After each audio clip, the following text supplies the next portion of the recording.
ವೇದಿಕೆಯಲ್ಲಿ ಉಪಸ್ಥಿತರಿರುವ ಎಲ್ಲ ಶ್ರೀಪಾದಾಂಗಳವರಿಗೆ ನನ್ನ ಹೃತ್ಪೂರ್ವಕವಾದಂಥ ಗೌರವವನ್ನು ಸಲ್ಲಿಸುತ್ತಾ, ಧರ್ಮಸ್ಥಳದ ಧರ್ಮಾಧಿಕಾರಿಯಾದಂಥ ಶ್ರೀ ವೀರೇಂದ್ರ ಹೆಗಡೆ ಅವರಿಗೂ ಕೂಡ ನನ್ನ ಗೌರವವನ್ನು ಸಲ್ಲಿಸುತ್ತಾ, ನಮ್ಮ ಇಸ್ಕಾನಿನ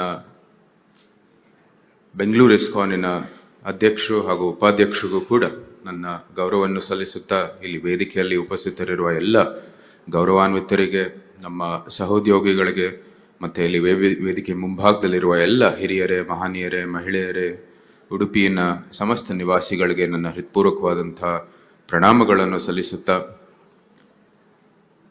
ಇಂದು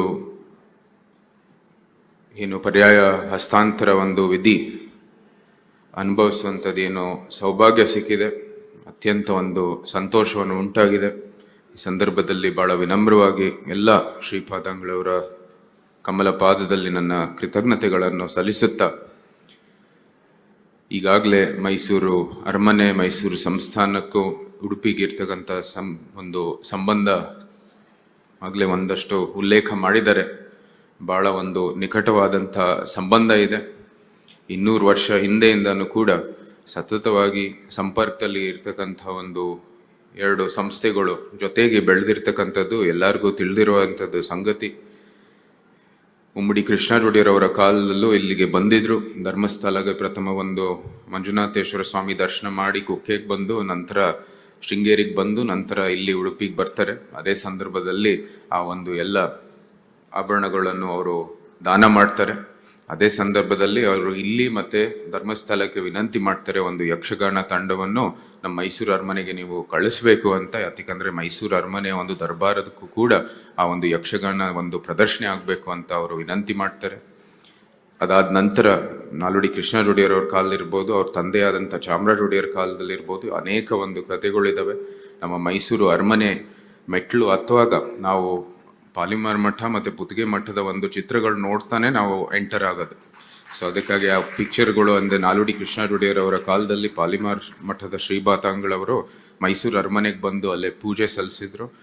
ಪುತ್ತಿಗೆ ಮಠದ ಶ್ರೀಪಾದಂಗಳವರು ಬೆಂಗಳೂರು ಅರಮನೆಗೆ ಬಂದು ಪೂಜೆ ಸಲ್ಲಿಸಿರ್ತಕ್ಕಂಥ ಚಿತ್ರಗಳು ಇವತ್ತವರೆಗೂ ಅಲ್ಲೇ ಅರಮನೆ ಒಂದು ಮೆಟ್ಲು ನಾವು ಒಳಗೆ ಬರುವಾಗ ಅಲ್ಲಿದೆ. ಜೊತೆಗೆ ನಮ್ಮ ಪೂಜನೀಯ ತಂದೆಯವರ ತಾತನವ್ರ ಕಾಲದಲ್ಲಿ ಇಲ್ಲಿ ಬಹಳ ಒಂದು ನಿಕಟವಾದಂಥ ಸಂಬಂಧ ಸೃಷ್ಟಿ ಆಯಿತು ಅಂತ ಹೇಳಿದ್ರೆ ತಪ್ಪಾಗಲು. ಯಾಕಂದರೆ ನಿಜವಾದಂಥ ಒಂದು ಧಾರ್ಮಿಕ ಹೋರಾಟ ಶುರು ಆಯಿತು ಆ ಒಂದು ಸಂದರ್ಭದಲ್ಲಿ. ಪೂಜನೀಯ ಪೇಜಾವರ ಶ್ರೀ ಅವರ ಪ್ರಥಮ ಪರ್ಯಾಯದಲ್ಲಿ ಅವರಿಗೂ ಇಲ್ಲಿಗೆ ಬಂದಿದ್ರು ಮಠಕ್ಕೆ. ಆವಾಗ ಅವರು ಆದಮಾರ್ ಮಠದ ಒಂದು ಏನು ನಿವಾಸ ಇತ್ತು, ಏನು ಭಕ್ತಾದಿಗಳಿಗೆ ಒಂದು ಏನು ಗೆಸ್ಟ್ ಹೌಸ್ ಇತ್ತು, ಅದನ್ನ ಪ್ರಥಮ ಬಾರಿಗೆ ಅವರು ಉದ್ಘಾಟನೆ ಮಾಡುವಂಥದ್ದು ಅವ್ರಿಗೆ ಅವಕಾಶ ಸಿಕ್ಕಿತ್ತು.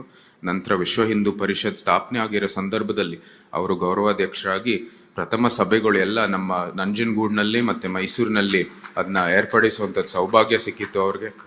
ಜೊತೆಗೆ ಇವತ್ತವರೆಗೂ ನಾವು ಉಲ್ಲೇಖ ಮಾಡ್ತಾ ಇರ್ತೀವಿ, ಆದಮಾರ್ ಮಠದಲ್ಲಿ ಒಂದು ಬಾಗಿಲು ಒಂದು ಸ್ವಲ್ಪ ಅಗಲ ಇದೆ. ಅದು ಕಾರಣ ಒಂದೇನೆ, ನಮ್ಮ ತಾತನವ್ರಿಗೆ ಅಲ್ಲಿ ಎಂಟ್ರಿ ಮಾಡೋದಕ್ಕೆ ಅವಕಾಶ ಮಾಡೋದಕ್ಕೆ ಅವ್ರಿಗೆ ಒಂದು ಸ್ವಲ್ಪ ಅಗಲ ಮಾಡಿದ್ರು ಅಂತ ಒಂದು ದಂತಕತೆ ಇವತ್ತವರೆಗೂ ನಾವು ಉಲ್ಲೇಖ ಮಾಡ್ತಾ ಇರ್ತೀವಿ.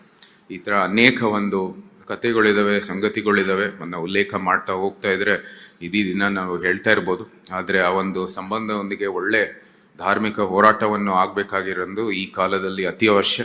ಆ ನಿಟ್ಟಿನಲ್ಲಿ ನಮ್ಮ ಸೇವೆ ಸಂಪೂರ್ಣವಾಗಿ ಇಲ್ಲಿ ಸಮರ್ಪಣೆ ಮಾಡ್ತೀವಿ ಅಂತ ಈ ಸಂದರ್ಭದಲ್ಲಿ ಹೇಳ್ತಾ, ಧಾರ್ಮಿಕ ಒಂದು ರಕ್ಷಣೆಗಾಗಿ ನಾವೆಲ್ಲರೂ ಜೊತೆಗೆ ನಿಂತು, ಏನು ಇಲ್ಲಿ 800 ವರ್ಷದ ಒಂದು ಇತಿಹಾಸ ಇದೆ, ನಿರಂತರವಾಗಿ ಲೋಕ ಕಲ್ಯಾಣಕ್ಕಾಗಿ, ಧರ್ಮದ ರಕ್ಷಣೆಗಾಗಿ ಅಷ್ಟಮಠಗಳು ಏನು ಸೇವೆ ಮಾಡಿದ್ದಾರೆ, ನಾವು ಎಷ್ಟು ಮರ್ಯಾದೆಗಳು ಕೊಟ್ಟರು ಸಾಲದು. ಆದರೂ ಸಹ ಈ ಸಂದರ್ಭದಲ್ಲಿ ವಿಶೇಷವಾಗಿ ಪರ್ಯಾಯ ಶಿರೂರು ಮಠದ ಶ್ರೀಪಾದಂಗಳವರಿಗೆ ನನ್ನ ಗೌರವವನ್ನು ಸಲ್ಲಿಸುತ್ತಾ, ಎಲ್ಲ ಅಷ್ಟಮಠಕ್ಕೆ ನನ್ನ ಹೃತ್ಪೂರ್ವಕವಾದಂಥ ಗೌರವವನ್ನು ಸಲ್ಲಿಸುತ್ತಾ, ಅರಮನೆಯ ಪರವಾಗಿ ಈ ಸಂದರ್ಭದಲ್ಲಿ ಶುಭವನ್ನು ಕೋರ್ತಾ, ನಿಮ್ಮೆಲ್ಲರಿಗೂ ನನ್ನ ಕೃತಜ್ಞತೆಗಳು. ಉಡುಪಿಗೆ ಬರದೇ ಒಂದು ಸೌಭಾಗ್ಯ. ನಾನು ಯಾವುದೇ ರೀತಿ ಅದನ್ನ ಏನು ಆ ಭಾವನೆಯನ್ನು ಅಭಿವ್ಯಕ್ತಿ ಮಾಡೋಕ್ಕಾಗಲ್ಲ. ಯಾಕಂದರೆ ಅದು ಬರೀ ಅನುಭವಿಸುವಂಥದ್ದು ಒಂದು ಭಾವನೆ. ಅದು ಬರ್ತಾ ಇರ್ತೀವಿ ನಾವು. ನಿಮ್ಮೆಲ್ಲರ ಸಹಕಾರ ಇರಲಿ ಅಂತ ಈ ಸಂದರ್ಭದಲ್ಲಿ ಹೇಳ್ತಾ, ನಿಮ್ಮೆಲ್ಲರಿಗೂ ಕೃತಜ್ಞತೆಗಳು. ಜೈ ಭಾರತ್ ಮಾತೆ, ಜೈ ಕರ್ನಾಟಕ. ಶ್ರೀ ಕೃಷ್ಣ ಅರ್ಪಣಿಸ್ತೀನಿ. ನಿಖರ ಸುದ್ದಿ, ಸದಭಿರುಚಿಯ ಕಾರ್ಯಕ್ರಮ. ನೀವು ನೋಡ್ತಾ ಇದ್ದೀರಾ ಕಹಳೆ ನ್ಯೂಸ್, ಸಮಾಜದ ಜಾಗೃತಿಗಾಗಿ ವಸ್ತುನಿಷ್ಠ ವರದಿ.